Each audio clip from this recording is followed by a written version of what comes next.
জুলাই মাসে আছি। এই জুলাই হত্যাকাণ্ডের রাজনীতির আগুন। ছাত্রদের নতুন দল কি বাংলাদেশের ভবিষ্যৎ রূপান্তরিত করবে?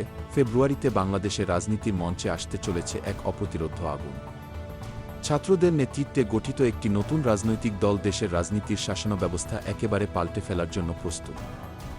আপনি কি জানেন এই দলটি কি সত্যিই বাংলাদেশের রাজনৈতিক দৃশ্যপট পরিবর্তন করতে সক্ষম হবে? তাদের উত্থান কি সত্যিই রাজনীতির পুরনো শক্তিগুলোর পতন ঘটাবে? বিশ্বস্ত সূত্রে জানা গেছে, নতুন এই দলের নেতৃত্বে থাকতে পারেন নাহিদ ইসলাম, যিনি বর্তমানে অন্তর্বর্তীকালীন সরকারের তথ্য ও সম্প্রচার উপদেষ্টা।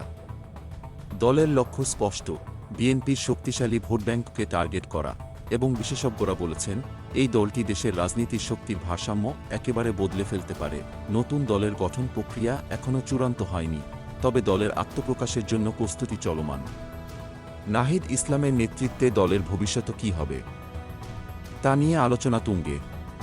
যদিও নেতৃত্বের বিষয়টি এখনও নিশ্চিত নয়, তবে দেশের রাজনৈতিক মাঠে দলের আগমন এক বিশাল ঢেউ তুলে ফেলেছে।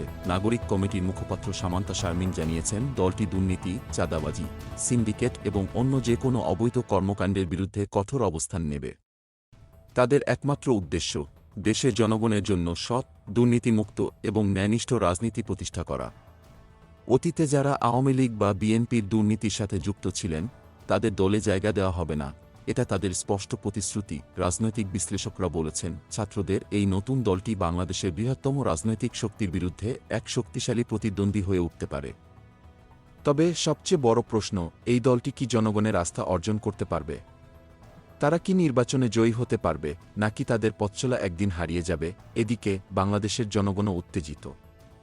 সবাই জানে ফেব্রুয়ারিতে আসতে চলা এই দলটি বাংলাদেশের রাজনীতির ভবিষ্যৎকে এক নতুন দিশায় পরিচালিত করতে পারে। আপনি কি মনে করেন ছাত্রদের এই নতুন দল দেশের রাজনীতিতে ভয়ঙ্কর বিপ্লব আনতে সক্ষম হবে? এই ছিল আজকের নিউজ। লাইক, কমেন্ট, সাবস্ক্রাইব করে পাশে থাকবেন। ধন্যবাদ।